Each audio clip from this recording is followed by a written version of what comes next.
All right. I do believe we are live. Welcome, everybody, to another amazing episode of the Break the Rules live stream coming at you all the way live. I am your host, Lev Polyakov, at LevPo on Twitter. Joining us is the great Dr. Jekyll slash Mr. Sam Hyde, Giovanni Pennacchietti. We got Alex Kaschuta. You know what I'm talking about, Gio. We are live. And we have a lot of wonderful people here. And we are going to be talking about the critical. Hold on. Something's wrong with my thing. Oh, that's it. Hold on one second. Critical groomer There we go. theory. Yes, critical groomer theory. We are going to be talking about what is going on with the schools, with the grooming, whether or not this is something that's blown out of proportion, whether the Republican answer to what's going on here is a justified one, whether it makes sense in terms of the overall strategy to win votes, as well as what effect it has on the kids who are currently going to school. And I think we all want our kids to be smarter and not be subjected to useless things, not to mention things that would be incredibly dangerous for their development. And the reason why we have these two wonderful people together, Nate Hochman from National Review and the wonderful, beautiful mother, Alex Kaschuta, new mother. So this is a subject that I think is going to be very appropriate towards what's going to be happening for your kids in the future. So anyway, I want to start this off. Yes? Oh, and she also did this conference. It wasn't recent though. It was was it recent? You spoke somewhere? I think I watched a bit of it. Fairly recent. 2 weeks ago, something like that. Nice. What is the conference about? It was the National Conservatism Conference in Brussels. Don't ask me how I got to speak at that conference. Peter Thiel money. That's how she got to speak. Yeah. There we go. Yes. But anyways, I want to get to the meat of the story first, which is a Twitter post that Nate made talking about how you think well, it did make him. Like, you know, when the feds, the Sopranos, they say, oh, they fucking made me. Yeah, so Nate, why don't you tell the good people in the audience about this, and also for all the new people who are here, be sure to subscribe, liking is incredibly important for the future of this stream because it helps the algorithm out, as well as the subscribing and all that good stuff. So anyway, Nate, take it away, my friend. Yeah, I'm just pulling up the tweet now, so I think for the very few people on the internet who haven't seen it, I tweeted, I guess it's April 5th, so 5 days ago. I tweeted, broadly speaking, left-wing teachers aren't grooming kids. Gender ideology in schools isn't the same thing as pedophilia. The mainstream of these ideas on the right is a great way to lose an otherwise very winnable culture war issue. It makes us sound like the crazy ones. Now, this entire debate, like for the last 5 days, has honestly been kind of exhausting because it feels at this point like a distraction, like it's beside the point from the actual content of what's in schools, which I've spent, I think my record sort of stands up to anyone in terms of the fact that I've spent almost at the exclusion of anything else the last few months at least covering the fight over gender ideology in schools. And it's, one of the major issues for me. I graduated college in May 2021, so almost a year ago. And the education culture war fights are, pretty personal for me because I went to a very left-wing college campus. I went to a very left-wing high school. I know how corrosive this stuff is, and I desperately want the right to win. The problem is, like there are ways to win and there are ways to lose. And I think, the debate over terminology, when it becomes the main thing that we're talking about, it is a distraction from actually like fighting this stuff. And insofar as my tweet has contributed to that, I regret it. But I don't regret what I actually said in the tweet, although I wasn't anticipating the response, which was just that I think this term is sort of a political own goal. It's unnecessary. And I think the better way to win this is to just show Americans what's actually happening in their schools and let the left, fall on their own sort of defending it rather than sort of unnecessarily handing them a tool. So again, like what I thought I was doing in this, tweet that I composed in 15 seconds was making a relatively narrow rhetorical strategic point that this is not the word we should be using. It's unnecessary. I don't know why we have to use it.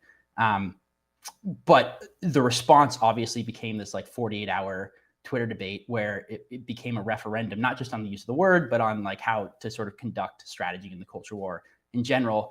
And when that happened, we sort of lost ourselves because we're losing sight of the real issue, which is the fact that we're firing within the trenches when the enemy is on the other side. But look, I mean, even though I wasn't expecting a response to this tweet, I understand that like I was criticizing your own side too, so I probably contributed to that. But you have to talk about sort of political and rhetorical strategy at some point. To me, again, this seems like this word is a distraction and we don't have to use it. I don't think it's sort of ordained that this is the word we have to use in these culture war fights. You can just say like what Ron DeSantis has been saying, which is that this is sexualizing our kids. It's creepy. It's gross. Get it out of our schools. We're the side that's going to stop it. The left isn't. And to me, that's the way to win. I think, you know, the content in schools is disturbing enough as it is that you don't have to add this sort of editorializing on top. But like that, again, is sort of secondary to actually fighting the fight. So we should have a debate internally, I think, about sort of rhetorical strategy, but it shouldn't become the all-consuming thing that it became over the last 5 days. If I understand correctly, is it a matter of semantics? Is it a matter of the word grooming, groomer does not apply correctly, in your opinion, to what's going on? I mean, so I don't, I mean, in my understanding of the word groomer, which it sounds like other people disagree with me on it, it means someone actively sort of sexualizing a kid with the intent of having sex with them, right? Like it is specific to sort of pedophilia. Now, it sounds like other people have a much broader definition of the term, but the debate over whether or not it is grooming, again, is sort of secondary to whether or not that's the word that we should be using in this fight, because it's just undeniable that for a lot of Americans, they have the same understanding of the term that I do. And they might look at what's happening in our schools and think that's creepy and gross and evil, and we shouldn't be teaching it to kids. But they could get turned off by the fact that the right is accusing everyone of what they think is pedophilia. So I don't think, from my definition of the term, that it is the accurate term necessarily, but I almost think that's not as important as just figuring out what we should be saying to win the fight.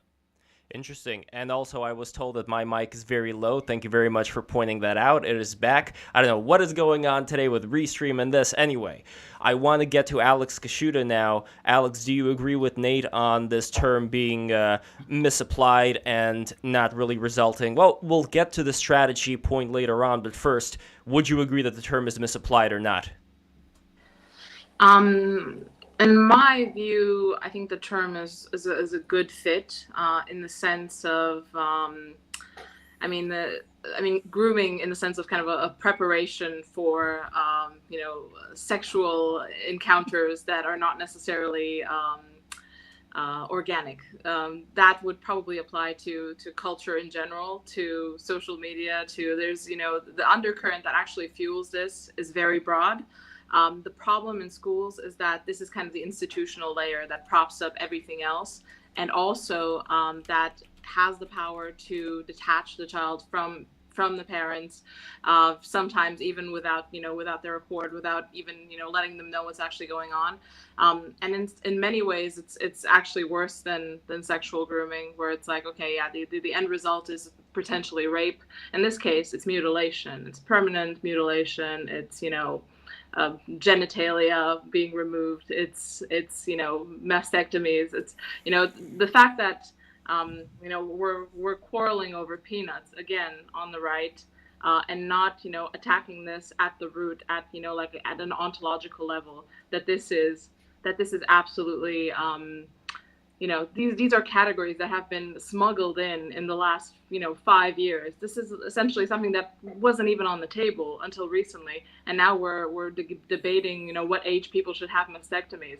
I mean, this is a huge loss already, and I think whatever rhetorical weapons we can bring to make essentially the abomination of what's going on clear and vivid and sensible to the common man, I think should be used. And to be honest, groomer is a very superficial type of weapon. It's the least we could do. But as far as groomer goes, as far as that term itself is utilized here, for the semantic Nazis, as it were, does it actually mean what it set out to mean? Is the term more fluid? Is it something that applies just to people who are sexually interested, or could it apply to, let's say, useful idiots who end up inevitably creating the situation that we're in today with the kids? Or is of it course, supposed to be Yeah, this is like high status ideology. The teachers that buy into this, I don't think they're actually trying to have sex with the children in a direct way. I agree with Nate on that. But they are, they're applying for status at a kind of ideological institution where this stuff, it's baked into the pie. Like it's not secondary. Like the liberation of the autonomous individual and children, it's in the main document of what's been promoted here.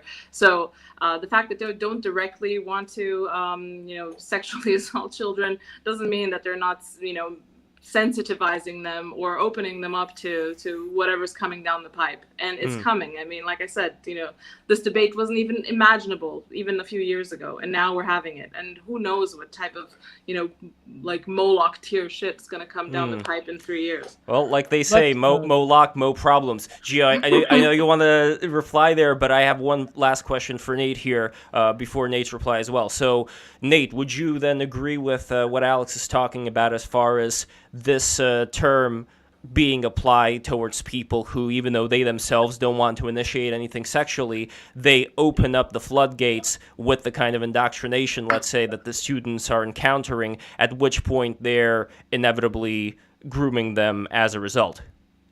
Well, I agree wholeheartedly with Alex's institutional analysis of how this ideology plays out in our institutions and how corrosive it is. So it might be disappointing to viewers. We actually might not disagree on as much beyond the sort of superficial use of the term. To me, though, what Alex is saying about the sort of chemical castration of children and the brainwashing of them to basically be confused about their own gender, which, as we know, has long-term emotional and certainly physical and emotional and mental effects, as well as being a larger political problem. That to me is the line that you should be using, right? The gray area about whether or not it's grooming, to me, is just an indication of how pointless the term is, because you're giving the left a weapon where they can say, oh, they're saying it's grooming, but it's not, because you can point to this and this evidence and it's not pedophilia, et cetera. Like, if you just said it's chemical castration of children, or it's actually encouraging kids to get to a point where they will be interested in chemical castration and permanent life-altering puberty-blocking drugs, like, what is the left going to say to that? It's much less convincing if they're denying that, because we know it's happening and it's obvious. But that's not the only thing, though. So, for example, there was this wonderful lecture series by James Lindsay, who I know Gio has a bit of a bone to pick with. And Alex, I mean. Yes. Yeah. Yes, and eventually I hope James that Lindsay's a coward for not wanting to debate Alex Kaschuta. Let's see if that changes soon. But anyway, in one of his episodes about the whole grooming situation, he talked about this article by Hannah Dyer called Queer Futurity and Childhood Innocence Beyond the Injury of Development. And so this is, from what I'm led to understand, about early childhood development. And one of the quotes for it goes, quote, like Ruffalo, Mark Ruffalo? No. Like Ruffalo, I am not only concerned about the erasure of queer sexualities in settings of childhood education, but also extend this line of inquiry to assert that queer theory can more expansively help to analyze how normativity is reproduced in relation to theories of childhood. So here they're not only talking about being accepting of whatever people want to, end up being in, but talking about how the whole, it gets better dialogue that was going on in, I think, 2010, how that is actually detrimental to their revolutionary goals, because it results in there being more of a normalization of different decisions that people end up making, when they're adults, gay marriage and so on, where in a way they don't want this normalization to exist. They always want it to be this revolutionary thing, and it does not just include chemical castration. It also includes, sexuality. It includes actual sex that they're talking about here, the disillusionment between adult and child. This is a very important point that they're making. Yeah. So in that sense, why wouldn't groomer be appropriate?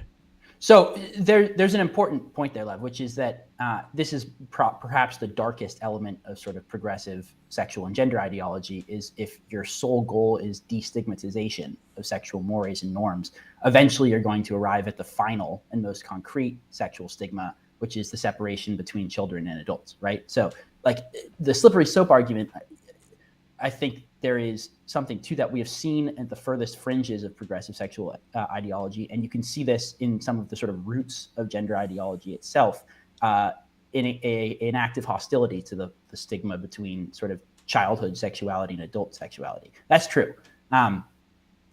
Does that mean that everyone who believes in this is a groomer, or that trying to say that they are is an effective political approach? I don't think so. I think it's like pointing that out is almost a more esoteric debate. That doesn't mean it doesn't have real world implications when that stigma actually does become something that progressives are hostile to. But it's just true that that's not actually what the majority of progressives who are saying this stuff are. And I think that, again, just focusing on the material reality of what's actually happening in our schools, which is that teachers are encouraging kids to be confused about their gender, to be confused about their sexuality, and to make ultimately, harmful, life-altering choices that are going to harm them in the long term is the better thing to focus on. Well, another thing, and I want to get back to Alex and Gio as well, but another thing that was pointed out by James Lindsay is that not all priests are theologians, where you have a certain hierarchy of people who understand what it is that they're doing. And so for the people who don't know what exactly is behind a lot of these things but are perpetuating them anyway, why wouldn't, again, groomer apply to them if this is the result? So again, I'm not talking about people who are actually being sexually active or have this in mind as a goal, but if the end result of it is what we see over here, why wouldn't groomer be appropriate? Why wouldn't groomer be appropriate if it's the end result? Yes. Well, because again, to me and to a lot of people, grooming suggests an active effort on the behalf of an individual adult to have sex with a child, right? That's what it means colloquially. Now, there are debates. There were a lot of debates sort of sparked about this, about like, well, because it's a slippery slope, and this eventually might end up in pedophilia, that could count as grooming. Because there might be individual instances of teachers, actually being pedophiles, right? That counts as grooming. But the fact of the matter is, by that definition, which I think is how a lot of people understand the term and how I've colloquially heard it used, just like the end sort of result, the slippery slope argument, doesn't classify as grooming. But again, like I think the debate over whether it does is almost secondary to whether or not this is effective. The fact that we're having to have this debate suggests that it's ineffective to me, right? Versus just focusing on what like 80 or 90% of Americans think is bad, which is just what's actually happening in our schools. Well, then before I get to Alex and Gio, then what would you say is the reason why it's ineffective? What would you see as being the negative repercussions of the word groomer being used for this? Well, because I think that a majority of Americans are like reasonable, sensible people. So they object to what's happening in our schools, but they also probably object to the accusation that teachers are pedophiles, if that is their understanding of the term, because they know teachers and they know, while they might object to the content they're teaching their kids, that sounds crazy to people. And it's again, it's a way to lose where you could just point out the content. So again, the people who win the culture wars generally, this is what we've seen for decades, is the side that positions itself as the normal one. So the left was very effective at making the right look like sort of outdated, antiquated bigots in the same-sex marriage debate, and as a result, they won overwhelmingly. We have this golden opportunity for the first time, certainly in my lifetime, to actually win a culture war fight, because the left is crazy. Progressive sexual and gender ideology is insane. And it's even more insane when it's being taught to little kids. I don't want to see us mess that up, and I don't think we have to mess that up. It's really important. It's really important to me. But it's like the groomer term, again, because it is this gray area, because it's ambiguous, because you end up getting bogged down in these rhetorical debates about whether or not this counts as grooming or not. It distracts from the problem at hand. Like, we should be going on the offense by just saying, this is creepy, this is gross, this is bad, it shouldn't be taught to kids, rather than giving them a weapon by using this ambiguous term, which ends up hurting the momentum of what I think is a noble cause. So I'm going to go to Alex, but just to digest what you said, the main problem here is it's that you don't want families who otherwise would know better about certain teachers, that these teachers they know have no desire towards their kids. You don't want those parents to all of a sudden get turned off from even participating in lashing out against this, because they say, well, Mr. Johnson and Mrs. Smith, I've known them all my lives. They are no groomers. So what you're saying is that this would create some kind of a tension there, and that's the main reason, right? Right. Yeah, it's allowing the left to go on the offense rather than maintaining our position as the side that's going on the offense by sort of, I think, using this term that a lot of people would go, wait, what? That wasn't my objection to this, right? My objection to this wasn't pedophilia. It was that it's creepy and I don't want to talk to my kids. We don't have to do that. All right. Well, Alex, what do you think? And then Gio. Well, looking at past victories in the culture wars and saying, looking at strategy and then saying, okay, we should adopt the strategy or the other one. Like, when has the right won any of those battles? I mean, I think it's hard to look at strategy and say, or also looking at, gay marriage. I mean, gay marriage is hardly necessarily a culture war win. At least, legally it wasn't at the beginning. It was ran through like anything on the left. And then, the culture, pumped it through as well. Like it wasn't really a war. It was a line. It was a psyop more than anything. Yeah, it was pushed through, with no consent, which is what is happening right now as well. And it was pushed through with extremely emotional language, with extremely powerful word games, which the right doesn't really want to participate in because it wants to be the reasonable side. Well, the right was the reasonable side this whole time, and it hasn't really worked, has it? I mean, looking at the past and then deciding what the good strategy would be for the right. I mean, come on. We did not play on the same playing field. This is kind of like using "don't tread on me" as an aggressive strategy. Like, we're gonna tread. We've been treading, and we're gonna tread. Well, is this also? Yeah, go on, Gio. No, you go, Lev. Then right. I have a longer. Yes. Out of curiosity, is this also why, for example, people like Chris Rufo are looked at as being like a Leninist strategist in the sense that right Gramscians, as Angela Nagel said, right? Gramscians. Well, yeah, just to interject, like I love Chris, and I think what he's doing is amazing, right? But it's like, to me, the terms like chemical castration of children, that's pretty attention grabbing to me, right? Like I'm not saying that we shouldn't go all in and we shouldn't use strong language. But that's the beauty of it, though. But that's my point, right? But no, it is. But at the same time, it's so gross that it's not as catchy. In a way, groomer, it rolls off your tongue more than ta ta ta ta ta ta. That's too many syllables. If you're talking about the chemical castration. Yeah, and the thing is, a lot of these kids don't end up being chemically castrated, but most of them end up being groomed into all sorts of various sub-ideological factions. Being asexual, bisexual, pronouns, all sorts of things, going on hormones, going off hormones. There's like many layers up to the point where people actually chop your genitals off. And, not everyone's going to make it there. So it's not very, rhetorically powerful to say, a fraction of a percentage points end up cutting their breasts off.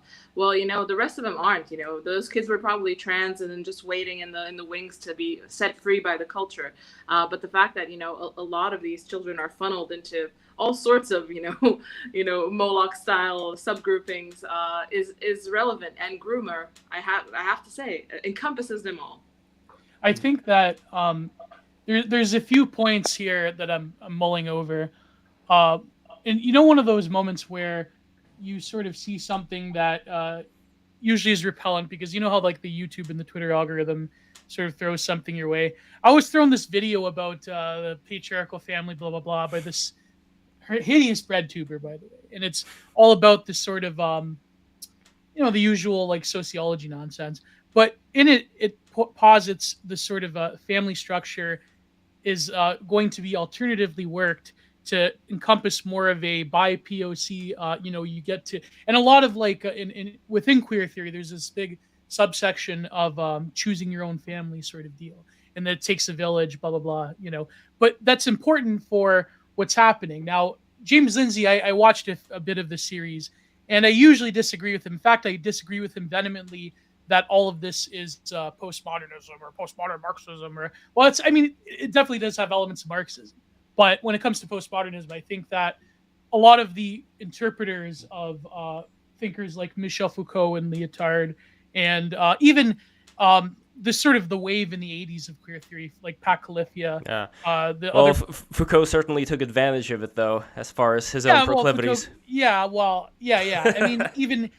I mean, even the pedo stuff is sort of like was secondhand account, but he definitely did a lot of degenerate things in San Francisco. But if you look at the 80s specifically with Angela Davis, Pat Califia, Derek Jensen had a famous video Queer Theory Bingo, I think it was called. And when you look at it, those were the real like foundational texts. But this tradition, I want to say, is older, and I think James Lindsay, he points to it as well, is that it comes from the what Wilhelm Reich called Freudo-Marxism, meaning that the sort of viewing Marxist theory of economic production and so forth. Now that you have the libidinal economy, you have the regulation of the libido, and within what they would call capitalist social fascist society, the libido is restricted, and there has to be certain barriers between the sort of future labor force of children and so forth, and that the parents reign supreme, especially the father. So in order to sort of create fissures within that structure, you have to break down the sort of structure of this libidinal regulation, primarily through the vectors of children who they view as almost this like Rousseauian noble savage idea of the pure spirit, right? Like even Picasso, as much as I love Picasso's later work, he did this nonsense about this free spirit of the child, blah, blah, blah. So they have to do this. And he had sex with kids. So. Oh, yeah. Yeah, unfortunately. But no, I mean, but they want to get rid of childhood innocence as well, so it's an interesting dynamic. But childhood innocence is from this tradition of primarily Freudian psychoanalysis going up to Lacan, although Lacan had some sticking points there, where the sort of child is a sexual being that is expressive and so forth, and therefore the barriers between child and parent and child and authority figure is arbitrary. And like James Lindsay goes through all of this, how the authority figure is viewed as an equal. The child is viewed as an equal to the authority figure. And I was thinking about this because I'm writing this article responding to the latest Ayala atrocities that she posted online. Our good friend Ayala, go to that stream, by the way. It's a nice where stream. I debate her. Yeah. And I kept thinking of what Alex talks about in her in Subversive podcast. She talked about this with ZHP, who is also the chat boiler. Yeah, shout out to ZHP. Where Alex talks about, you talk about how there really is no argument, or there's no salient counterpoint to saying within a extremely modern liberal framework to violate this sort of quote unquote autonomy of children when it comes specifically to sexuality, because then that would put into question all other claims about this sort of rootless autonomy that people possess as quote unquote sexual or libidinal beings. So we have this apparatus where apparatus of discourse, where you really cannot question in any capacity the quote unquote autonomy of children, right? So this is how it works. But when it comes to the groomer thing, I have two more points. One is that when it comes specifically to the groomer discourse, it's not that, I think what the right means is that it's not that every teacher of children like is a secret cheese pizzaist that, some of them are obviously, but it's more of like the discourse around pedagogy itself leads towards this sort of total debasement of sexuality from a place of let's call it a place of sort of metaphysical significance, that sexuality is something that is deep within the heart of man, and that it is something that cannot be violated, because when you sort of screw with the expressions of sexuality that are highly regulated by tradition and society, then you have this very distorted picture of the self. And this is why I led this point with the dissolution of the family, because of they point to for example, they point to how in African American communities in America, how they're almost forced, because of carceralization and because of the dissolution of the family, they're forced to have these sort of open arrangements, and a lot of them do lead to abuse. That hideous school on Twitter, that Jake Flores guy, he had this tweet about, well, actually, conservatives, they want to, abuse kids in the home and family, pedophilia, blah, blah, blah. It's like, no, statistically, the child abuse that happens within family, it usually comes from the boyfriends of single mothers. When it comes to the actual quote unquote nuclear family, which I have problems with as well, the abuse almost drops dramatically. Like, this is a leftist psyop of like, the 50s was full of like, hidden gay people that were oppressed, and every father was, sexualizing his daughter. But, the whole just absolutely retarded memes. Like that Natural Born Killers kit. You remember with Rodney exactly. Dangerfield? Yeah. You know where they got that? They got that from the Robert Crumb comic Joe Blow, where it was like this incestuous family. But my last point would be in terms of the rhetoric of Groomer. There is this long history within right-wing thought, particularly in America, that is inborn with conspiracy theory, where, you know, you look at, for example, the McMartin thing, you look at Ted Gunderson's work, and by the way, all that stuff was real. Ted Gunderson was a legitimate FBI agent. So there's this long history of various moral panics within the right-wing ecosphere, mental ecosphere in America.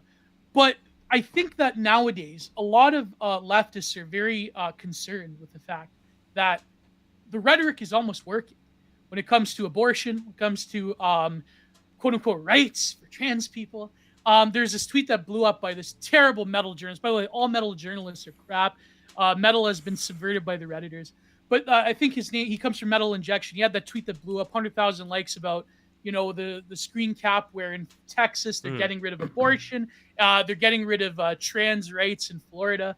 And so this rhetoric clearly is working because you have a fast and punchy and conspiratorial line of thinking that is very, very conducive to the way that most conservatives that watch Fox News in America think. And they will actually go out to their student-teacher meetings and put these teachers on blast, and it's quite hilarious. So I disagree. So you see that as not working. You see, okay, so Gio, you see that as a positive, but you understand Nate's point. If we were to kind of like massage the area with the pressure over here, that some parents would be confused about like, wait, my teacher is not this. Yeah, true. But I think that in terms of an effective rhetorical strategy, it very much plays to the heart of right-wing thinking in America. Well, so what we have then, Nate, I would love for you to respond, but so from what I'm getting, what we have then is in terms of a strategy, we would have parents who would be confused, who would not really be as philosophically minded, let's say, to see the term groomer being expanded as far as it has, while at the same time we would have parents who kind of get mimetic warfare and understand that this term being expanded does serve some kind of a purpose, and we could, in a way, not see it as being that far away. If on one hand you have somebody who wants to do something sexual, and on the other hand you have somebody whose lectures and whose theories end up resulting in the sexuality being done, even if it's not them doing it. It doesn't seem, at least to me right now, as being so far away. So even if there are parents that are confused to the point that Gio and Alex were making, wouldn't it be a pretty good strategy as far as just mimetic warfare goes? Yeah. So one thing on the theoretical point, sort of Foucauldian sexual ideology, while in some ways Foucault was sort of a rejection of like orthodox Marxism, its ideological genealogy comes from Marxism. You can see that in the way that it approaches the family, right? Because a component of, well, in this sense, Gio, a component of Marxism. Sense, I don't want to dwell too much on it, so you could definitely speak about it, but I do want to get back just to really. Yeah. Well, this, it connects, but the component of Marxism, and this became more and more of a thing in sort of Marxism-Leninism and Marxism-Leninism-Maoism, is the separation of the children. The children as the sort of revolutionary agent, and the family as the sort of reactionary capitalist structure, and the separation of the children from the family as a way to sort of have the cultural revolution. Chinese Red Guard.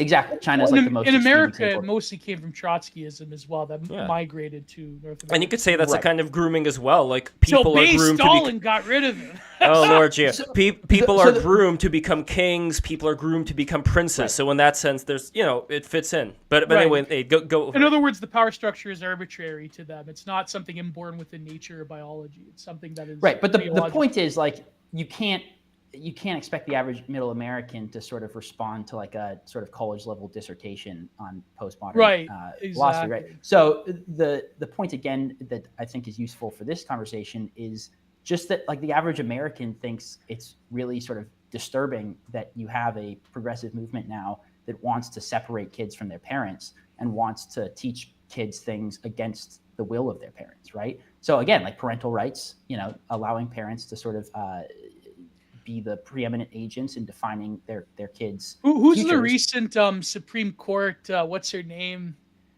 Jackson, Kentaji Jackson. Jackson. Look at her case with the legitimate pedophile that she defended. That was. Although I wonder if that's because of that issue or because of the racial component. Some people are saying it was that the racial component.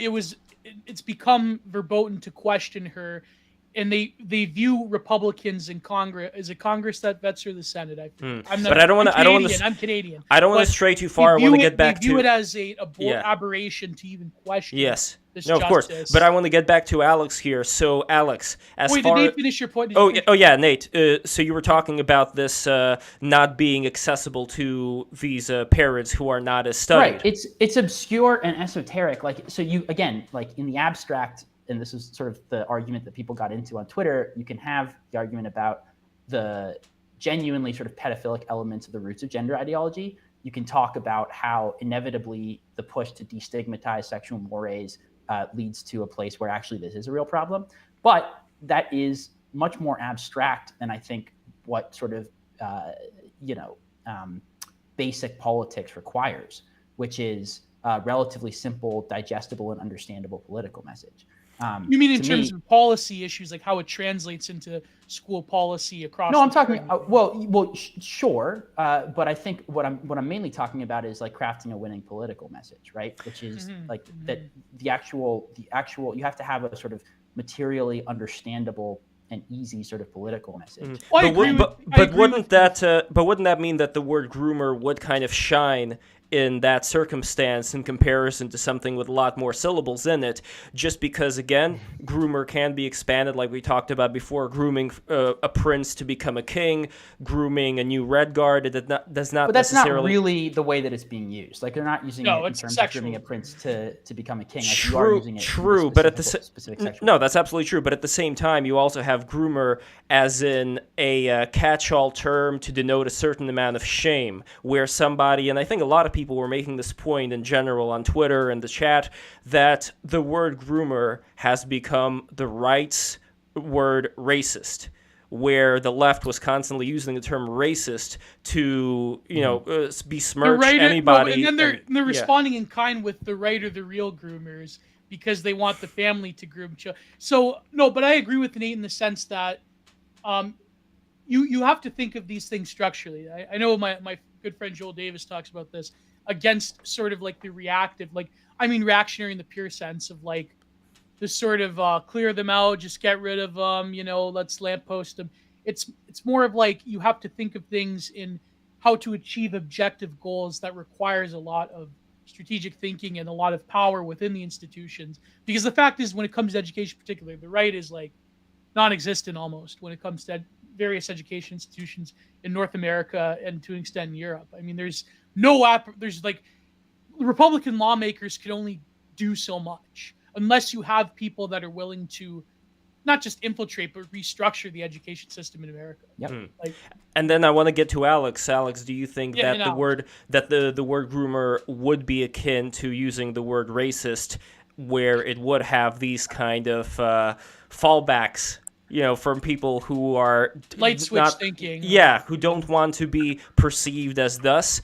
If we're talking about the teachers who never wanted to do anything to the children in their school, who don't want to be associated with that. In a way, if I would make the point for the people who are on the side of the groomer being used more often, is that it would force people to look deeper at what exactly am I teaching these kids? Why am I being besmirched by this horrible terminology? Would it have that kind of effect? Yeah, I think it's an icebreaker for sure, and it's one of those words that it's unsettling for both the people whose children it applies to and the people it should apply to, the people in the schools. It essentially the good thing about it, I still think it does apply, almost perfectly to what's actually happening. There's indoctrination. It is everywhere in the schools, and to be honest, the fact that it's kind of a word that escalates. If it were my strategy to this would be a Sallow forum thread style showings of bottom surgery nonstop, piped in hot through every channel, so that the parents move down the pipe to parental rights and detaching themselves from the public school system.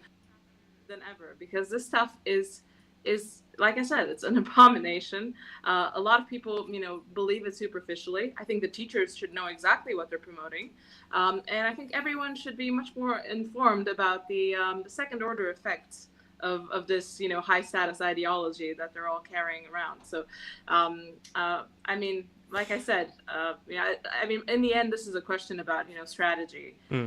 Is it good to, use, partially language games, which is, the fiefdom of the left against them? Will it work? I mean, we've never really tried, so I guess, it might be worth, giving it a go.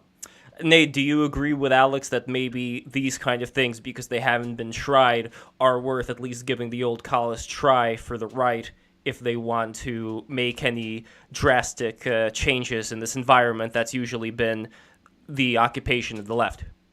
Well, yeah, I agree that we need to be far more aggressive than the right has traditionally been in the culture war, and we need to be perfectly okay with being called any and all kinds of names by the left. I've been, consistently pretty critical of Republicans still to this day on their response to the culture war, which I think has been far too tepid and often driven by cowardice, as well as just sort of corporate interests. But that requires, I think, what Alex was saying about showing the really horrific, pictures of gender surgery on children, showing Americans, very, very clearly and viscerally what this actually means long term, which is the, chemical sterilization of children and the destruction of their lives and, suicides and mental health issues, all of that stuff. Yes, absolutely. 100% pedal to the metal, go for it, right? To me, that doesn't require getting sort of ensnared in the inevitable abstract debates that I think derive from the word groomer.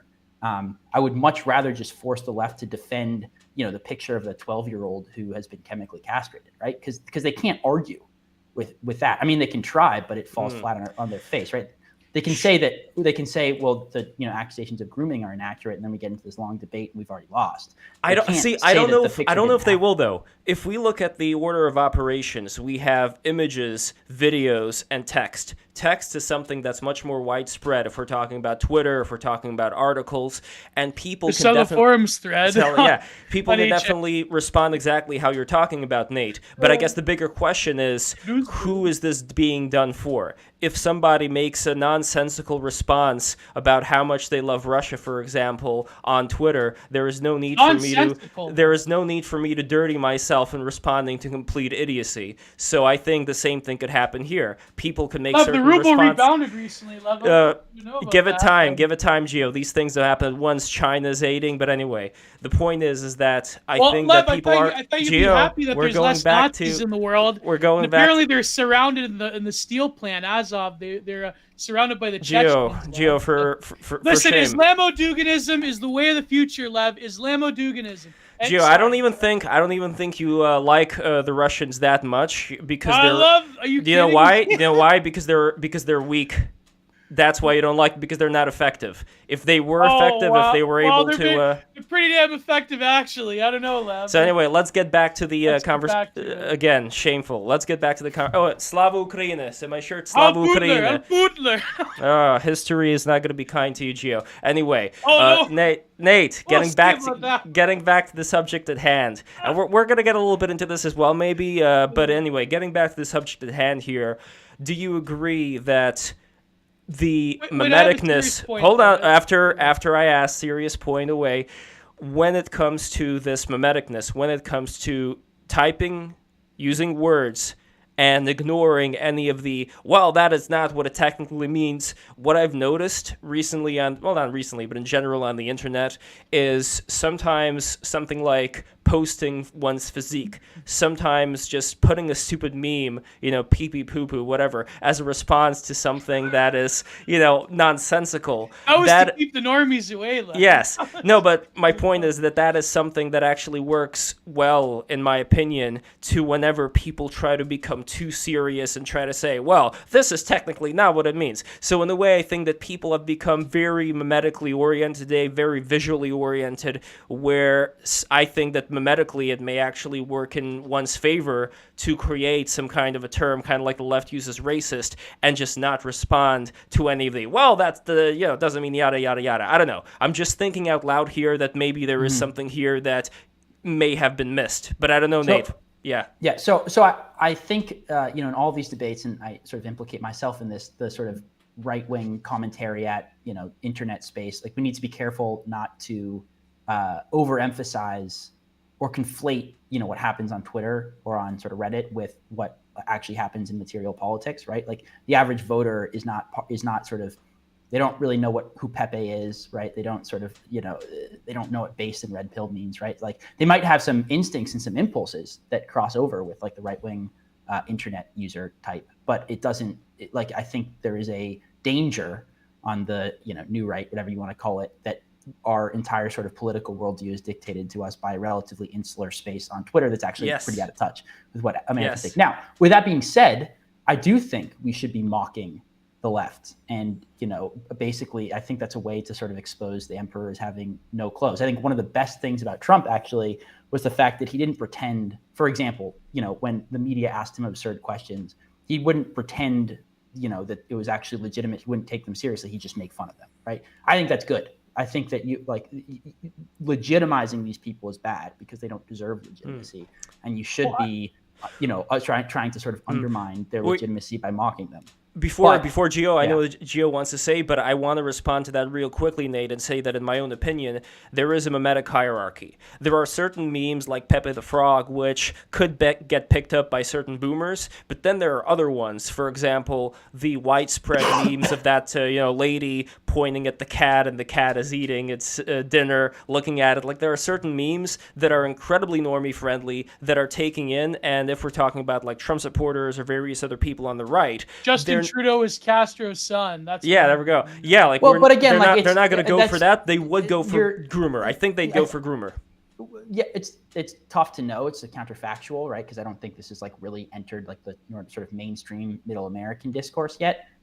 It certainly has on the internet. And you have a lot of boomers on Twitter who are sort of all in on this stuff. But again, we have to be careful. We have to be careful not to sort of conflate boomers on the internet with the average boomer middle American voter. Like the reason that like Republicans are flipping governor seats like Virginia, which has been Democratic for a very long time, running on these issues is not because Glenn Youngkin, and there are issues with Glenn Youngkin, obviously he's not like my ideal of what a Republican would be, but he won by tapping into these issues, and he won by tapping into them not by using memes, right, but by just sort of talking to the concerns of the average parent who doesn't really have time to sort of delve into, like the sort of Twitter fever swamp and sort of figure out what's going on.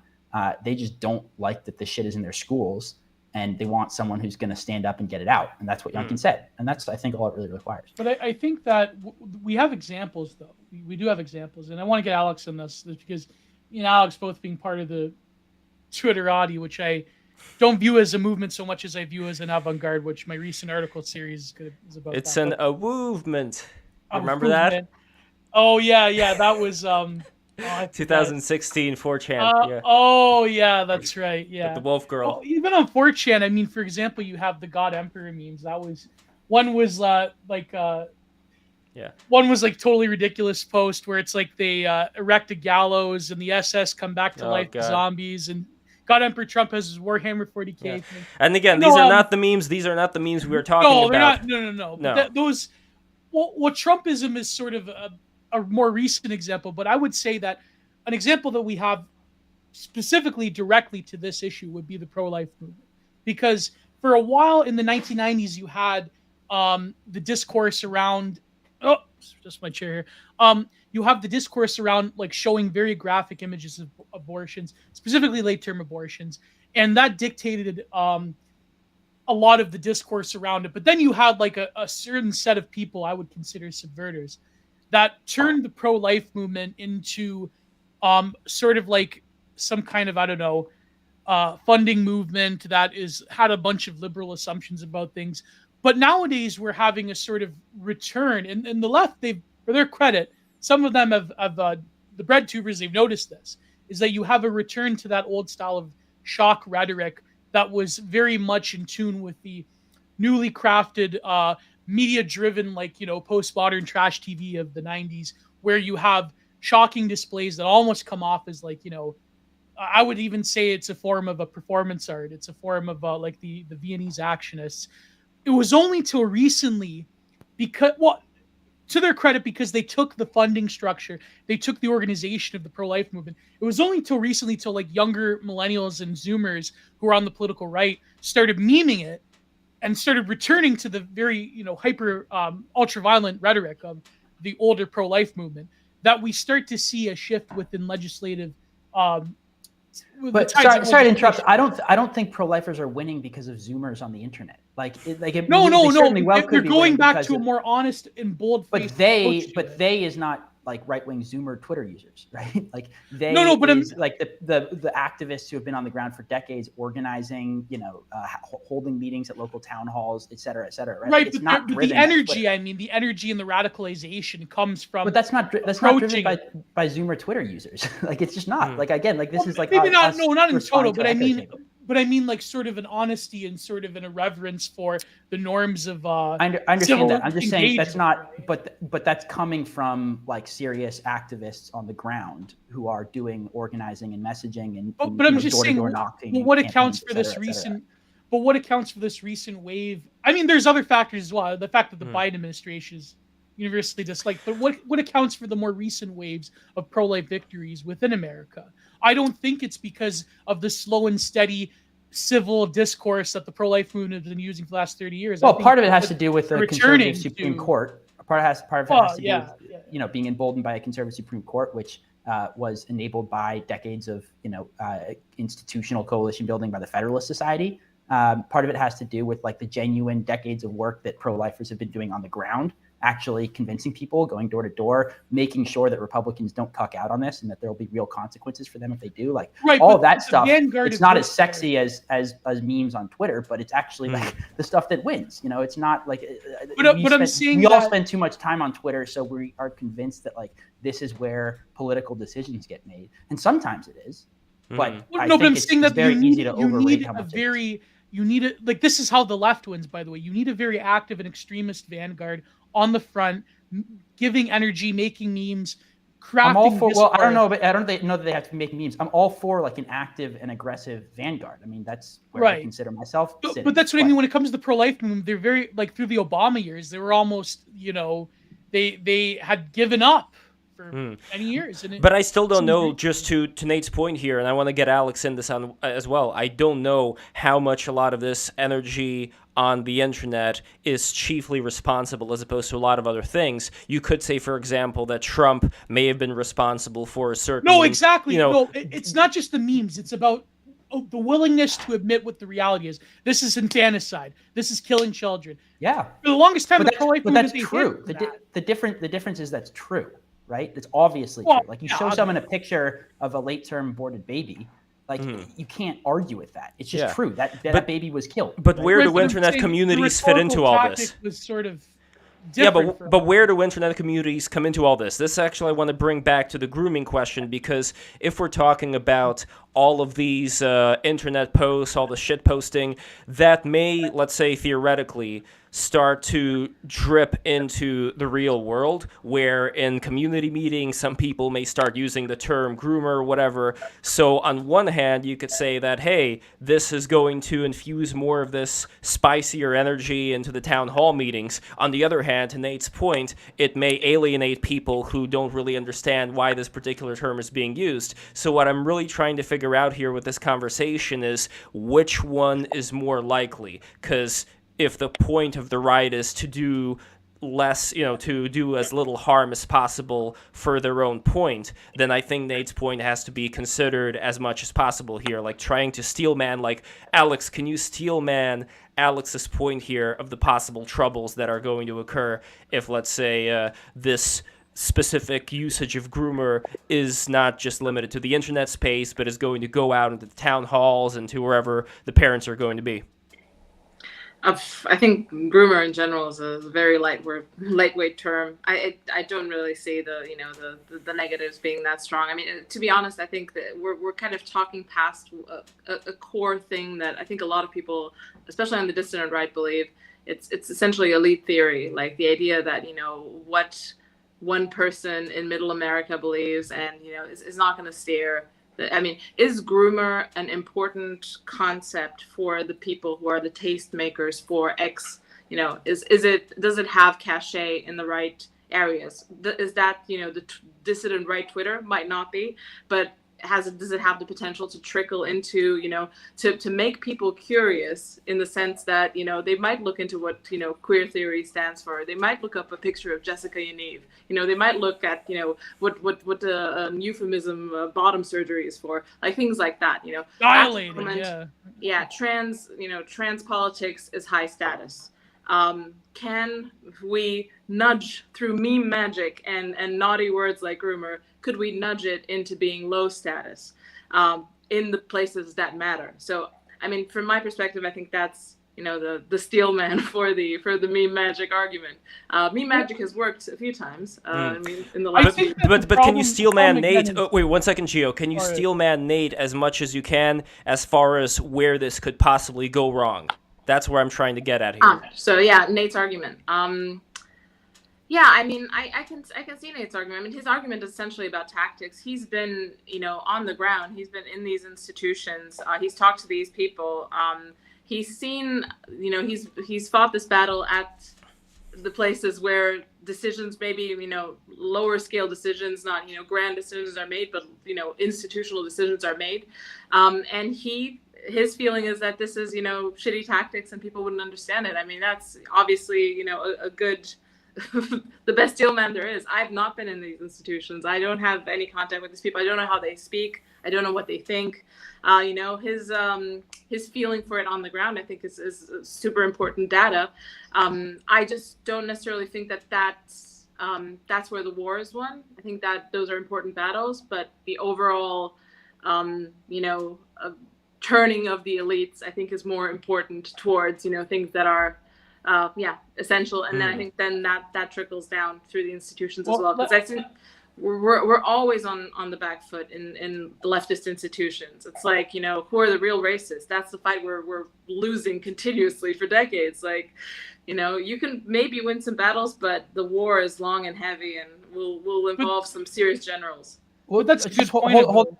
Just really quickly, like if we're talking about messaging specifically to other elites internally, then I think we actually can afford to have a much more nuanced, complicated conversation, and like a catchy catchphrase isn't as necessary, right? If we're talking about messaging sort of the grassroots or middle America or the average sort of parent or whatever, you have to talk about making sort of a politically digestible message. And I thought that's sort of what we were debating initially. No, I don't think that's the case, though. I think, Alex, correct me if I'm wrong, but if I can digest what you said, it's about having the elites themselves churn out these very digestible phrases like grooming, groomer towards the public, and then the public can kind of catch on to this shame factor of associating the left with these phrases. It's more of securing the sort of ability to control discourse in general that the elites possess. I think that's what Alex. Go ahead. So Nate, any thoughts on that? Sorry, maybe Alex can clarify your point. Are you talking about convincing elites to be on like the right side on this issue, or are you talking about crafting messaging in a way that is, politically salient in like a broader political movement? I mean, essentially both, but in the sense that, deciding that we have the right to rule and the right to create memes like this, and to propagate them at from the top down, and take people with us that way. So I think Gio said it better than I did.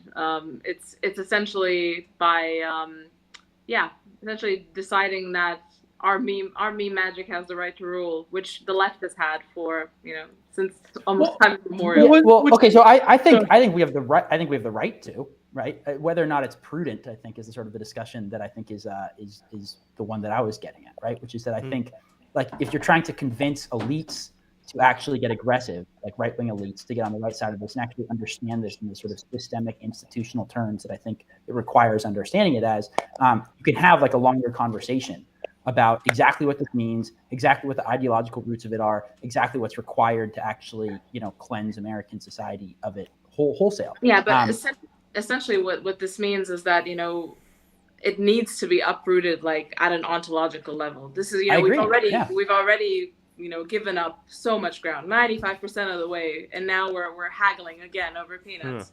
So I think kind of instilling this idea of the right rule here is that this is not an acceptable category. Like, I agree with all that. Yeah, but I think that what really is what I think me and Alex are trying to get at is that when you look at a sort of I guess what Joel would call a positive vision, you need what I mean by controlling the apparatuses of discourse. I mean that you need to sort of, like what Alex was pointing at, you need to dismantle the notion that a lot of these issues are luxury beliefs or upper middle class, high class, professional sort of worldview luxury items. And so the way you do this is you have to sort of at one end expose, of course, the reality of what it is, what it actually means to, like, you have like a lot of very disgusting Reddit moderator types that are just look hideous. They hate beauty. They want to destroy it, right? I mean, that's the typical sort of like vitalist right-wing response. But I think more than that, you need a counterpoint. You need a sort of a intellectual and cultural and even, I would say, economic movement that could displace the current elites in a sense. So you have, and I know, Lev, you hate him with passion, but Dugan is 100% right about this, where you need a form of sort of postmodern luxury belief that is geared towards the right. You need to sort of subvert their rhetorical tactics and their intellectual dispositions. Well, my issue is not with the subversion of rhetorical tactics. I think this is what we've been talking about all this time. Deeper, my issue is that a lot of the... Let me read you a thread. Wait, hold on, Gio. I got to respond to that, and then I want Nate to answer here as well. I have one more point. And I know, but I think Nate is going to agree with me on this, wherein there has definitely been a tendency on the enclosed bubble of the E-right to want there to be a complete destruction of the system and upend the system in such a way as their system will take its place. And I think that this is a very naive view, which I don't take seriously at all, and this is something that I've been seeing a lot more often, where people have no idea what it's like to actually set up a system, and they want to destroy this one, though the... Yeah. If the system is the system where people don't cut children's penises off, I feel like we can dismantle a little bit, Yeah, I'm okay. I'm actually okay with thinking those terms. I mean, I've been quoted as describing myself as a radical sometimes, and I think in a sense I am, in that I think like it is what we're looking at is a sort of conflict between a traditional American way of life embodied by Americans largely in the middle of the country and a regime that hates us and hates our way of life and wants to dismantle it wholesale, right? Like those are the stakes. This is why I care about the issue so much, is precisely because of the stakes are existential, right? I mean, we're talking about not just the existence of America and our traditional way of life, but like actually of a conception of the human person, which is under broadside attack, right? So like all of that is, we need a right that is cognizant of those stakes and understands it in those systemic terms. No, but I could speak a lot more frankly here and say that I think a lot of the people who are on the E-right not only want to get rid of the system, I'm not even talking about changing aspects of the system that would, let's say, prevent the kind of things that Alex and everybody here is against. I'm talking about dismantling the system and replacing it with a fascist totalitarian system. Yeah, right, and this is where it gets into like LARPing territory, right? Which is like, this is, I think, the problem with like the sort of internet right and the internet's influence on some right-wing thinking is like there's a lot of sort of like silly stuff out there from like Twitter anons that to me, like, because I actually really care about these issues, I want us to be serious, which is not the same thing as like cucking out. It's not the same thing as moderating or anything like that. It's just about not being like insane and not basically like letting your political ideology get dictated to you by anons on Twitter. Who are like, but they are. What else do we have? Do we have the National Review? I know I'm offending your employer. No. Do we have National Review anymore? Is David French going to lead the way? Yeah, well, I mean, but David French is not defining, I think, how even like the most mainstream legacy conservative institutions think anymore. And there has been movement. In conservative institutions on this stuff in the right direction. To an extent, but there are subverters like him and Nate. There are subverters such as him and Andrew Sullivan that sort of they're like, oh, we got to put the brakes on it, guys. Like, yeah, sure there are, and I think they're wrong. Well, yeah, but here's a thread in reply. He's watching the stream. A good friend of mine, Remnant Poster, who I've been friends with for years. He says the problem with I know this is going to be critical of Nate. The problem with Nate's take on Groomer is the assumption that the masses respond to rational arguments. What this guy has said about Trump saying deport Mexicans, ban Muslims, build the wall, 10 feet. like you remember, rhetoric that Trump won on back in 2016. NRO guys love to lecture you about scaring the hose, but the fact that normies respond to counter narrative, and narrative has nothing to do with rationality or any of the debate bro nonsense. Guys, we just need to be more nuanced. They're not groomers. They're just groomer apologists. No, but I think that I don't think, first of all, to defend you, I think that you're not saying that. You're saying that this sort of weird out there kind of Franklin cover-ups type stuff, conspiracies, that's not going to be winning, because most people can look at that and say that that's conspiratard thinking, and that's. But I do think that when it comes to mass movements, you sort of need an elite that can create these discursive environments. I don't think like they want to cut your kid's dick off is like that nuanced, right? Like I actually think there's a lot of like content here which is just true and is also extreme and attention grabbing that doesn't get us into these like debates about like the gray area of whether or not it defines this, et cetera, right? Like there's a lot you can say. I don't understand why this requires the use of a term that is contested. I guess the big disagreement here. One last point. I think that the problem is that what we're seeing for a variety of reasons that have culminated within the 2010s, and my good friend Catherine B talks about this as well. Me and Alex and Lev's good friend, is that you have a variety of things that were initially, in my opinion, because I wasted a lot of hours in grad school writing about Michel Foucault. I think that you have a lot of very niche and interesting academic theories, but when it was unleashed upon things like, Tumblr and LiveJournal and so forth, then you have journalists picking them up. Then you have academics reverberating them with sort of like New Yorker reviewed coffee table books. You have very niche academic concepts that have ascended to mainstream policy making. Now, how do you get niche right-wing shitposting intellectual Twitterati ideas on a sort of same level of where, I don't know, maybe Rick DeSantis one day will become an Islamo-Duganist? Probably not. But like I'm saying, you have this sort of alchemy where concepts that, in my opinion, even when it comes to queer theory, there are a lot of interesting points, purely intellectually, though. When it comes to the outside of the ivory tower, that's when things get scary. But how did they perfect that alchemy of translating ivory tower concepts into public policy, and how do we do the same? That is, I think, the number. Well, before Nate responds, I just want to say on the Islamic Dugan angle, the idea here is that... It's a meme, Lev. It's a meme. No. I know it's a meme, but what's not a meme was that there were, in the early 20th century, very bright people, such as Benito Mussolini, who read Gustave Le Bon's The Crowd. I think one of the things that people who are on the, not far right, the one thing that they may be missing out on is actually sitting down and reading Gustave Le Bon's The Crowd, or similar books that talk about the power of being able to manipulate people, both for good and ill. So Lev, if you want to talk about fascism, we should get Cultured Thug on here. I'm sure we should. But anyway, the question here, though, is that what is the end goal of a lot of things that are being proposed, and who are the players here? Because if we're talking about people who for a long time have been described by certain people as graceful losers, I think that there is a recognition that there are people out there who are going to be weak, who are not going to stand up for the principles that they care about, while at the same time I think people are starting to crop up who do care about those principles.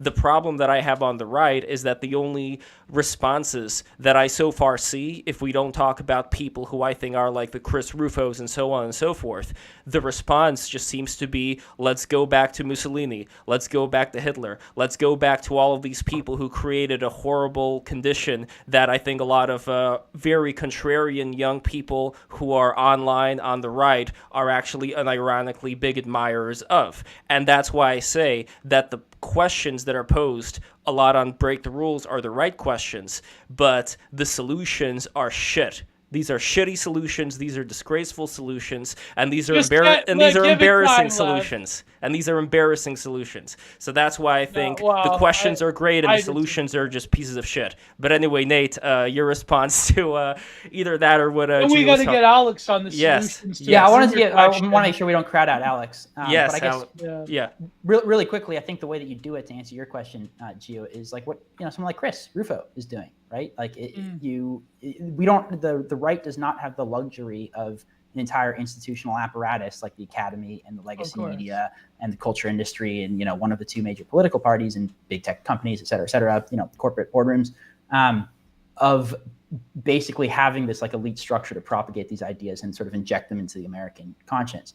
What we do have is energetic grassroots and some elite institutions like think tanks, et cetera, that can sort of and a sort of messaging apparatus in the Republican Party, which, while profoundly imperfect and often cucked, is capable of responding to elite signaling. So what you do is, someone like Chris just goes to parents and he's like, this is in your schools. And the parents go, I don't like that in my schools. And he says, okay, let's get it out. And then he partners with legacy conservative institutions like the Heritage Foundation, which now has sort of like gone all in on this stuff.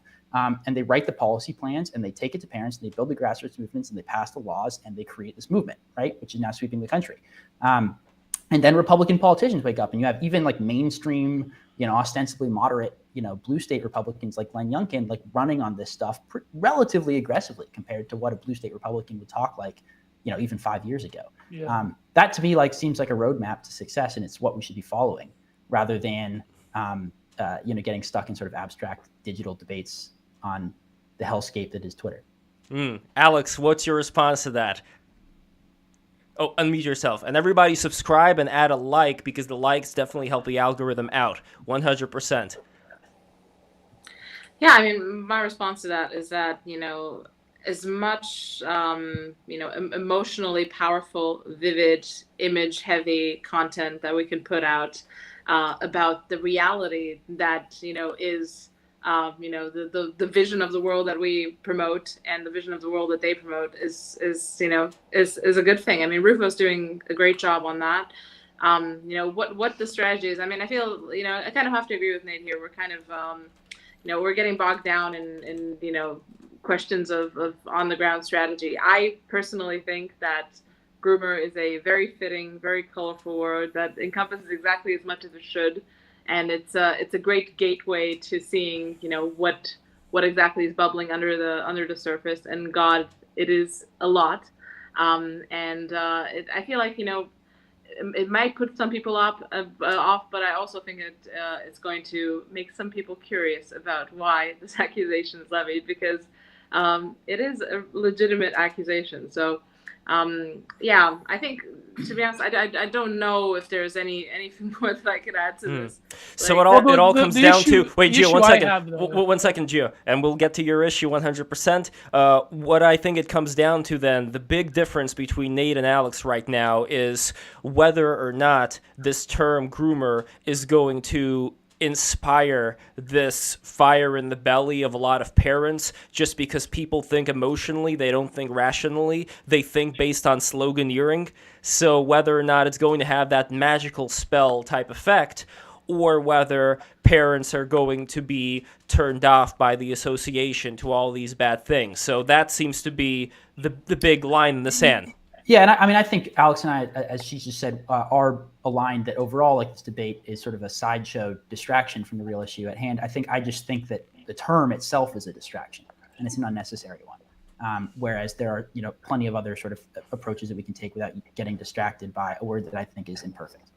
The thing I would agree with Nate on is that, unfortunately, when it comes specifically to American right-wingers, is that, or people what I mean is Fox News conservative types, is that you have an issue that has a very marked sticking point, but unfortunately it devolves into being like the flavor of the month because it's hammered on so hard by, like the Sean Hannity types or whatever, to the point where the political left usually turns around and says, that's an old issue, that's been solved, who cares? And so you have the next thing. So the problem is, I think that there isn't, unlike issues like gun rights or the pro-life issue, it seems that for some reason in America, it's very difficult to create a systemic environment of activism and funding and institutions around these very specific and pressing issues that doesn't devolve into like, this is the spectacle of the month and every commentator on Fox News is talking about it. Everyone on Twitter is talking about it. Then the political left will go, oh, that's an old issue. That's stale. It's like during the Bush years, this was perfected with the Freedom Fries, the No, that's a good point, Gio. Yeah. There could be some judo moves. The Obama years especially was terrible for this because you had Zimmerman thing, then the reaction to it, then like another issue, then with Obama it was the beer summit. It's like these little issues, they get magnified for a month, then they evaporate. Yeah, or things like Pat Robertson in the early '90s. You know you know what I mean? Like there are people. Which one with Pat Robertson? Which one? I don't know. I don't know, dude. Was it him or Farwell that called Ellen DeGeneres Ellen Degenerate? I think it was Farwell.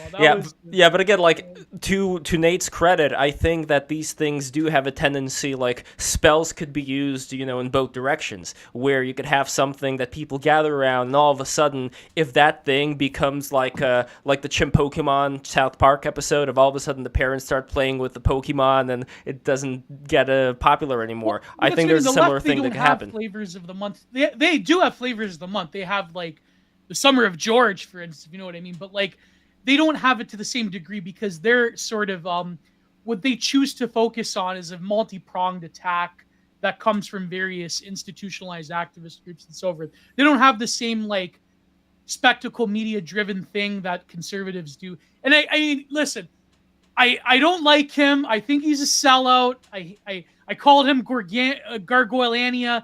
But Richard Hanania had a good point about, like, you know, conservatives, they pay attention to the television, the boomers, and therefore they're very prone to this, like, 24-hour news cycle PSYOP thing where it's like Fox News is only talking about this issue for a week, then they move on. The left, they don't have that. They have a very systemic approach to it. Well, not to say Gargoylia is right on anything else, but like, I know Alex, you interviewed him. I'm very sorry to get you in trouble. Well, the last thing I wanted to bring up in this wonderful discussion, and this is again both for Alex and Nate, it has to do with the gatekeeping question, where I think a lot of people who are very contrarian online, they would see wonderful gentlemen like Nate over here, just because of the association of the organization that you're with, that you're not just some basement dwelling need on his keyboard with a dark MAGA avatar, in a way that makes you separate from the tribe, in a way that makes you somebody who they fear is compromised because they can't imagine anybody being within the circle of the people who are the insiders and not being compromised, which creates this fear and idea that whatever it is that you're going to say is only going to serve to destabilize whatever they do. But like I said before, my problem with them is that a lot of them are very fascistic-minded because they're in a bubble, so the solutions that they bring up are going to be shit, and it brings up a very crucial, a very crucial fork in the road here, where a lot of the problems that are brought up online, like I said before, even like references like Moloch, things like that, they talk to, even if you take out the mythology, the religion, it talks to this frustration that people have with the insiders. And a lot of the insiders don't seem to address these things at all, which is why I created Break the Rules in the first place, so that the outsiders can speak with the insiders and kind of see where the weakness is with each other. For example, there was a wonderful conversation with Jonathan Kay, and I brought up with the owl Moloch, Bohemian Grove. Bohemian Grove. Thank you, Gio. I brought up Bohemian Grove just to say that, hey, like, let's take all the magic out of this. Let's just say exactly what it is. That you have these people who gather around in robes in front of this statue of, this owl, and we had David Gergen interviewed by Alex Jones, who admitted that this is happening. And I already noticed that there was a bit of discomfort, even in the subject being approached.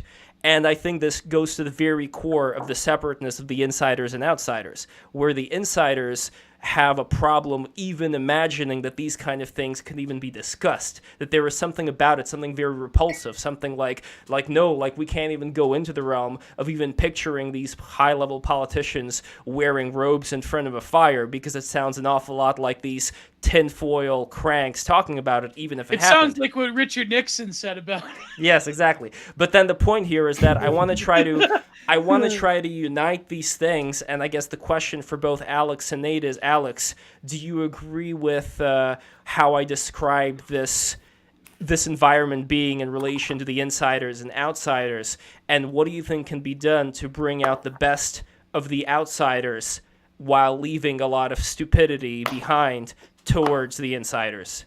Oh, and also vice versa. I would ask Alex the difference, I think, between the North American situation and how these cultural war issues play out in Europe.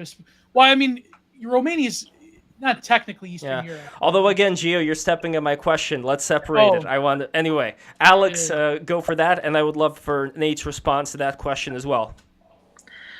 Yeah. So essentially, the question is about gatekeeping, about what makes one an outsider, an insider, and kind of how. Well, not only that, but also what can each learn from each other. What do you see as being the big hurdle here? And let's say, like, why people go on Twitter and why are they attracted to all of these threads? Is it purely because they're just wasting their time on bullshit, or is there a diamond in the rough here that the insiders are never talking about or rarely talking about? Yeah, I think that's fair. I feel like there's a lot of, the fringes are where truth is mined. Is it 100% golden nuggets that are found at the fringes? No, there are certain incentives to push the boundaries. There's a lot of shit nuggets there as well. Dingleberries. The nuggets of different flavors. So essentially the incentives at the fringes are to go hard. To push the boundaries, to push the envelope. Will that uncover a lot of gold? Yes, it does, and I feel like that's why a lot of insiders also, go, cruising around the edges, and they all follow some people who are more on the fringes. How to separate the wheat from the chaff? How to integrate these ideas into what the inside? I think this type of stuff happens organically as well. The problem is that it's kind of the dinner party problem. The people on the inside, they still want to get invited to the dinner parties. The left hosts the dinner parties at the moment. So if you're on the inside, you're certainly you're tied into. You kind of have to play ball. Where the line is, where one has to play ball, that's a little bit shifting. It feels like it's shifting into the direction of the fringes a little bit, but that's also, from my perspective, because I'm on the fringes, and I don't get invited to dinner parties because I live, in Hicksville, Romania. So I'd invite you to my dinner party, Alex. Thank you, Lev. I'd invite you to my dinner party too, but it'd be a bit complicated. So I think. The shift's happening. It's not like there's not a huge metal gate. It's kind of like a membrane. There's some little bit of osmosis happening there. How to force this? I think Break the Rules is doing a good job. I mean, I try to do some of it with my podcast as well. Subversive. Subscribe to Subversive with Alex Kaschuta. Thank you. So I think, to be honest, I don't necessarily see how this could be done inorganically, like from the top down, or through some system or some institution. Like I said, I subscribe to elite theory. Like, when enough people with enough sway pay attention to these ideas. And I think there's also the pressure from reality. Like, the idea complex of the left does not stand the test of reality. It's completely inhuman. It's it's leading to complete ruin, incompetence in every field. Like, there is a lot of ruin in the nation, but come on. And then at one point, there has to be a shift, just because the elites tend to be relatively smart people. They're chasing status, but they're also at one point going to hit the wall of reality, and there's going to be a reckoning. So essentially that's my hope. That's the white pill. I'm probably going to have to log off very soon, but this has been really, really fun. Absolutely, it has. And thank you so much, Alex. And Nate, same question. Would you like to add, agree, disagree on what Alex was talking about in this relationship between the outsiders and Alex insiders? has to go because all of the gypsies come out at night. So Oh, God, yeah. Indeed. Oh, sorry. I got to take off pretty soon here too. But I would say I agree that there's a problem with the distinction between the inside and the outside. I would just, again, caution against overemphasizing the role of like the sort of internet fever swamp in that. Like, to me, the distinction between the insiders and the outsiders are the millions of normal Americans who have been left behind by an elite consensus and a ruling class that not only doesn't care about them, but actually often actively hates and disdains them, and sees them as sort of this nuisance that's in the way of their sort of broader transformative goals. Those are the people that I think we should be fighting for. Those are our people. And I think that those people are not necessarily represented by like crazy, whatever, like fascists on Twitter who, frankly, like, I don't like them because I'm not a fascist. And B, I just also don't really care what they think because I don't actually think they represent like a constituency. Same here. Oh, that's good. That's gonna get for those of us. on Twitter. Right, but the point is like I don't care, because like they don't matter to me. I don't think they matter to most Americans. But what you mean to tell me that racists with anime profiles don't matter to you? Yeah. No, but what does matter sometimes is the thread that some Twitter anon may make where they talk about, for example, the great. I love my anime. We love our anime. Yes, people indeed. On Break the Rules. Yeah. So anyway, I think that to counter a bit what you were saying, I know we're kind of ending this right now, but just to counter real quick, I would say that there are the rare threads. Well, not rare, but there are threads out there from Twitter anons talking about, let's say, Klaus Schwab and the Great Reset, and they have very detailed messages. And I'm not saying that other people who are more mainstream don't do it, but it seems like it's the most active within these circles. When there's worthwhile stuff there, like we should take it seriously, But we should take it seriously to me with the end goal of actually saving America, right? As a substantive material place and a home. Rather than because it sort of subscribes to like a particular ideology that's popular in some spheres, Twitter and 4chan, right? Like, that's the end goal. But that's also debate whether the degree to which America can be saved and whether saving. And that is a good debate, but a longer debate, I think, probably for we'll need to have again. Yeah. Well, actually, we're gonna have that kind of. That is definitely happening. In fact, I could link to it right now if I just reach out here. My good friend, my boy Benjamin Braddock. Yes, versus a bread tuber. No, not bread tuber. Yes, he was a Marine. He was a police officer. He is not a bread tuber. I mean, I know that he's associated. I know that he's associated with Vouch, but he actually has a position, from what I saw, that's very close to it. So I'm talking about right now the stream that's coming up with Counterpoints and Dr. Ben Braddock. So Counterpoints' position, I'd say, is pretty close to yours, Nate. Where in a way, I feel like I'm an orphan in the sense that online I'm an orphan. In real life, I'm not an orphan because I think a lot of people have a similar common sense approach that we have, but a lot of people are online since I don't know exactly why. I would say just because it's very popular to be contrarian. It's very easy to just go off the deep end into the fringes if you don't have anybody countering whatever it is that you're saying. Well, I know that Counterpoints has had Destiny on. Yeah, we should have Destiny on. He comes cheap nowadays. So no, Destiny. I think Destiny's coming. No, they got banned from Twitch. Yeah. No, but anyway, no, Joe. I shouldn't say that. That was but I know both. I know both. They don't like Destiny. That was fucking bullshit. Yeah. And that was an inside job by that one. Now, I'm not going to name names in case we got banned. Okay, well, we got to get back onto the topic to finish this thing. And once again, Nate, Alex, thank you so much. So just the last thing that I'd say is, as like I said before, getting the people who are within the inside to speak to the people who are in these outsides who can elaborate more. Because I think a lot of people who are, salt of the earth Americans, I don't even know if they have time or as much curiosity and interest to dissect exactly what is going on, who are the power players, and unfortunately there are still a lot of people on the inside who choose to not even think about Klaus Schwab and so on and so forth. It's just like out of their periphery. They'd rather go to the parties and associate with the people they associate with and just, go on a nice, clean, smooth ride towards whatever other political appointment they have. But one last question really quickly. Do you think that there will be a new crop of younger GOP politicians that probably will, quote unquote, listen to the frogs? I know, Alex, you, this is to Nate and Alex, but Alex, you recently interviewed, what's his name, Blake Masters? Is he running or what is his... Yeah, he's running in Arizona. Yeah, and... I mean, not sure exactly what his chances are, but he's definitely very based. Well, that is a very alpha name. Blake's great, and I've written a piece about him and chatted with him a little bit as well. Nice. But again, like I don't think he's listening to the frogs, and I don't think he should. Right? Like, and you don't have to, listen to the frogs to be based. I disagree. No, but I think that he is open. For example, his video to, this is ancient history in the internet.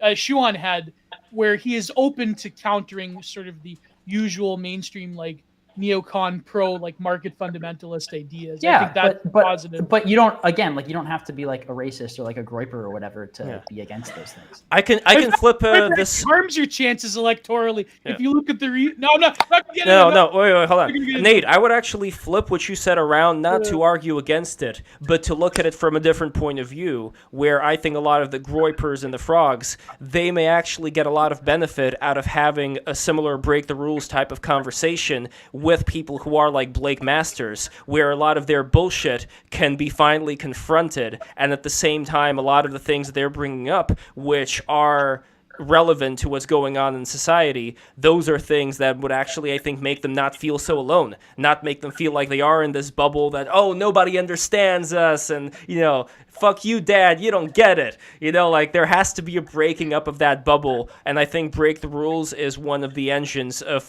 doing that. But anyway, on to the Super Chats. This is going to be real quick. ABC, we should actually teach kids retention. Okay, so this is different from that's just a creepier that's just a creepy right-wing thing to teach them about semen retention. What the fuck? Yeah, no, wait until they're older, and then if they want to get into some tantric practices, whatever. You don't have to frame it as teaching kids semen retention. You just have to frame it as teaching children from an early age the benefits of being within a loving and monogamous relationship. You don't have to teach them. Just FYI, I got a hard out of 210. So. All right. Yeah, real quick. Okay, another one from ABC. I may be quote unquote very online, but you're very. See, whatever. I don't want to say. You get the idea. These people are anyway. ABC. Okay. I may be very online, but I'm also very swole. Wrecked. Okay, next one. Massive. He has to post physique. Good for him. Good for him. Yeah, Massive McGee. 2 pounds. Poundland, what the fuck is he even talking about? Poundland Ben Shapiro, what did he say? Blown out back. I don't know. And thank you, 199. Nothing to say over there. So again, Nate, if we want to get a lot of these people out of their bubble, they have to have intelligent people who are going to be speaking with them and not just push them aside. Because the more they're pushed aside, the more they're ignored, the larger this thing is going to grow. I know Abby Shapiro. Her back is pretty much. Oh Lord Geo, be nice. Okay. It depends on who these people are, right? Like again, I think that these people, the people who are like the actual outsiders that we should be speaking to are like, moms and dads in Middle America, right? Yeah. Not 23-year-olds in their basement with Pepe. No, I don't mean speaking to as in getting their points and thinking that their points are all great. I mean, again, just to emphasize, I mean not speaking to, but speaking with. Being able to have somebody within their sphere that they could speak to who understands all the the Great Reset bullshit, cultural Marxism, whatever, all that stuff, and as well as cultural questions, as well as wanting to live in the society where the people who are your neighbors, the people that are around you, you trust them, and so on and so forth. These are very important things, and I think so many people today, they don't have anybody except for this narrow circle to speak with about these things, and that's what I want to change. I totally agree, and I'm all for that project. There we go. So with that, Nate's got to go. So this is it. Okay, Nate, Alex, thank you guys so much for being here. That was fun, guys. Thank you. Take care. And yes. And with that, I want to ask everybody who is watching, be sure to subscribe. Patreon.com/breaktherules. You know it, you love it. Become a patron today, and you will not regret it. I am ending the stream right now. Any plugs? Oh, yeah. Who are you going to interview, Alex, next? Subversive. Next one, Kofefe Anon is coming out tomorrow. Oh my God! Really? Yeah. That's going to be a fucking bloodbath. It's really good. Yeah, it's really good. Spicy, but very good. Excellent. All right, and Nate, anything to plug as well? At NJ Hochman on Twitter. Be nice. There we go. Go to my Substack, go to my Telegram for a spicier 2 rants I got. But my Substack series is going strong. I'm going to have to interrupt it for the Ayala article and also YouTube stuff. I'm going to make the laid back Saturday streams a regular thing. So there you go. Nice. And go to Subversive, go to Nate's Twitter, go to his National Review Pro. You have how many articles do you have in National Review? Gajillions. Okay, there you go. I don't know exactly. A lot. There we are. All right.